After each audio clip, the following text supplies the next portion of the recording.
Imagine as redes de televisão saindo do ar, todas de uma vez. Imagine o sistema bancário paralisado. Nada de pagamento de cheques, nem mesmo consulta aos saldos das contas, porque os terminais das agências não recebem os dados dos computadores centrais. Imagine também boa parte das cidades isoladas do resto do país, sem ligações telefônicas, fax ou telex. E, finalmente, imagine a situação de grandes empresas, a Petrobras, por exemplo, tendo cortadas as comunicações entre seus computadores. Isto é o que aconteceria se, de repente, parassem de funcionar os satélites de comunicações. Pois foi a utilização dos satélites que permitiu ao homem ingressar na chamada Sociedade da Informação. Estas máquinas se tornaram responsáveis por uma das realizações mais avançadas da aventura tecnológica do final do século XX, a integração dos povos através das telecomunicações. Os satélites colocam o mundo inteiro ao alcance de cada um de nós, permitindo que se assista ao vivo tudo o que acontece de planeta. É graças à utilização dos satélites de comunicações que os Jogos da Copa da Itália estão sendo assistidos hoje por cerca de 1,5 bilhão de pessoas em mais de 150 países de todo o mundo. No programa de hoje, vamos ver como se faz uma transmissão ao vivo via satélite e conhecer o caminho que uma imagem precisa percorrer, dos gramados da Itália até a televisão na casa de cada um de nós.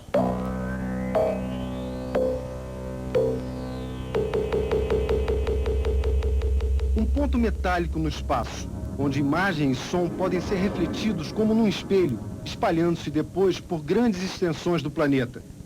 Não faz muito tempo, esta ideia era considerada pura ficção científica. Mas a transformação rápida do mundo é uma característica do nosso tempo. O avanço tecnológico alcançado com a corrida espacial permitiu que já em meados da década de 60, os americanos colocassem em órbita o primeiro satélite dedicado às telecomunicações entre a Europa e os Estados Unidos. O Brasil só passou a fazer parte deste clube internacional quando se filiou à Intelsat, organização formada por 114 países que explora o sistema mundial de comunicação por satélites. Mas para isso, em 1969, a Embratel, empresa estatal que detém o monopólio das telecomunicações do Brasil, inaugurou a Estação Terrena de Tanguá, no Rio de Janeiro.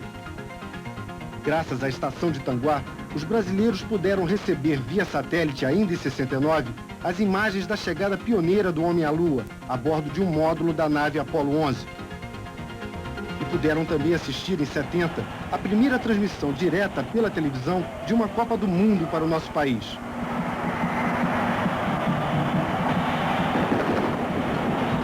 Hoje a Estação de Tanguá responde por 60% das comunicações entre o Brasil e o exterior. Os sinais emitidos por telefones, telex, fax, computadores e televisão, vindos de todo o país através de micro-ondas, são transmitidos por estas antenas parabólicas para os satélites de comunicações. O complexo de Tanguá tem acesso aos satélites da Intelsat, posicionados na região do Oceano Atlântico. Eles cobrem o continente americano, a Europa Ocidental, a África e o Oriente Médio. O resto do mundo é alcançado através da conexão de outras estações terrenas e satélites.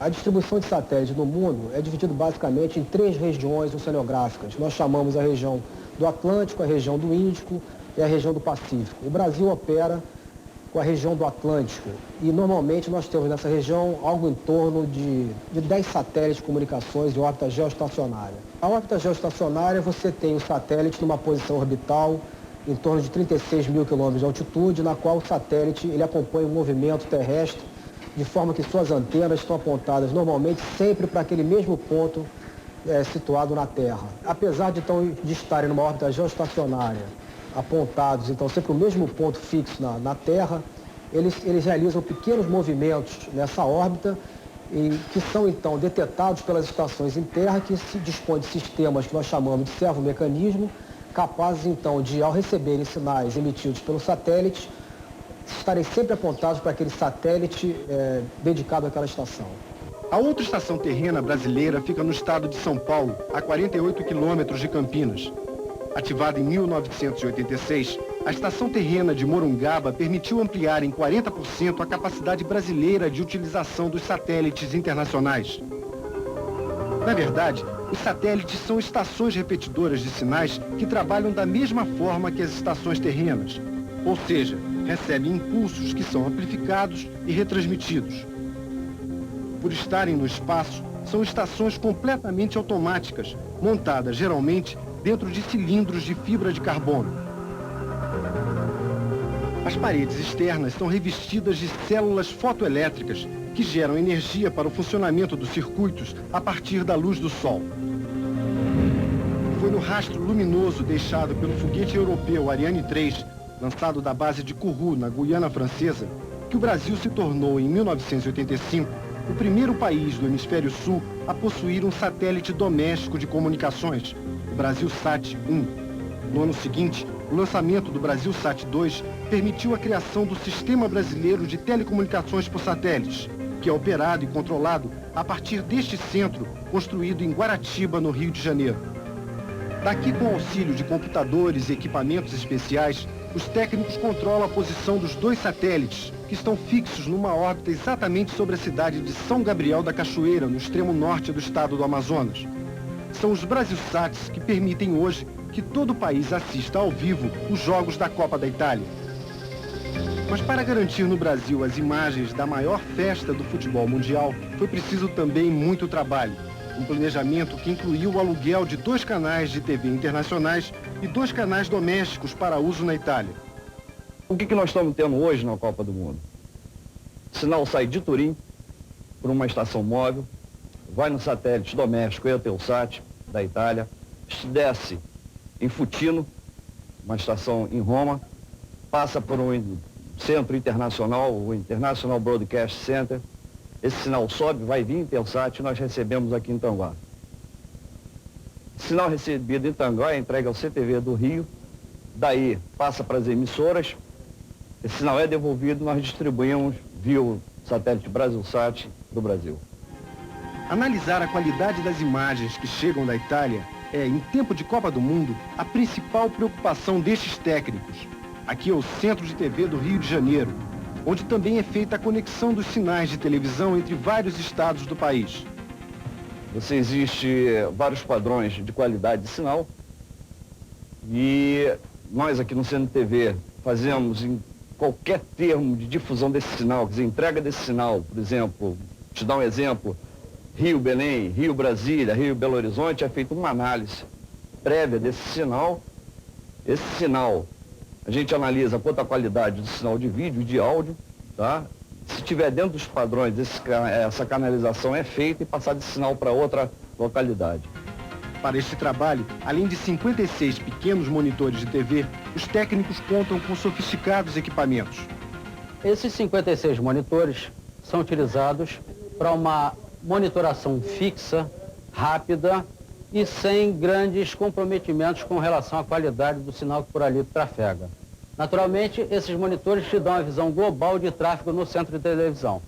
Para uma monitoração mais precisa, você utiliza banco de monitoração com instrumental de altíssima qualidade, como é o caso desse monitor de precisão, esse monitor e analisador de forma de onda e esse monitor de vetorial de cor. Os testes de qualidade com imagens geradas da Itália começaram a ser realizados antes mesmo da seleção brasileira garantir sua vaga na disputa do Mundial. Mas apesar do bom resultado obtido, o pessoal daqui ainda não se permitiu nem relaxar. O pessoal que trabalha com televisão admite que televisão é uma cachaça. Realmente é uma cachaça, porque por mais que a gente assista, na realidade, o elemento que trabalha na área de vídeo, ele não assiste televisão, ele vê o sinal de vídeo. Ele procura, naturalmente, assistir o evento em si, mas no seu bojo o sinal traz informações eletrônicas e essas pessoas que mexem com televisão estão sempre mais voltadas para a análise da qualidade do sinal. Apesar das ondas eletromagnéticas se propagarem à velocidade da luz, ou seja, 300 mil quilômetros por segundo, as enormes distâncias que separam os satélites das estações terrenas acabam provocando um fenômeno conhecido pelos técnicos como delay. Você imagina o seguinte, hoje nós estamos na Copa do Mundo, então o sinal saindo de Turim, pega o satélite doméstico, da Itália, o Eutelsat, desce em Futino, o Futino sobe, vai no satélite Intelsat e desce no Brasil. Então vejamos, cada lance de subida ou descida são 36 mil quilômetros. Então é a distância que tem de uma estação terrena ao satélite. Então eu subo 36 mil quilômetros, desço mais 36 mil, cheguei no IBC, em Futino. Subo mais 36 mil e desço mais 36 mil quilômetros. Se nós fizermos as contas, são 144 mil quilômetros. Se nós pegarmos uma formulazinha de física, E igual VT, e pegarmos o tempo que isto leva, espaço sobre velocidade, nós vamos ver que nós andamos 144 mil quilômetros a uma velocidade de 300 mil quilômetros por segundo. Então isso dá um delay de meio segundo, 500 milissegundos. Então, por exemplo, você vê alguém chutando a bola, aconteceu um chute lá em Roma, meio segundo depois nós vamos ver aqui no Brasil. Isso no centro do Rio de Janeiro. Se eu tiver que subir para o Brasilsat, eu teria um delay de mais de 250 milissegundos, que é o tempo de subida ao Brasilsat e a descida.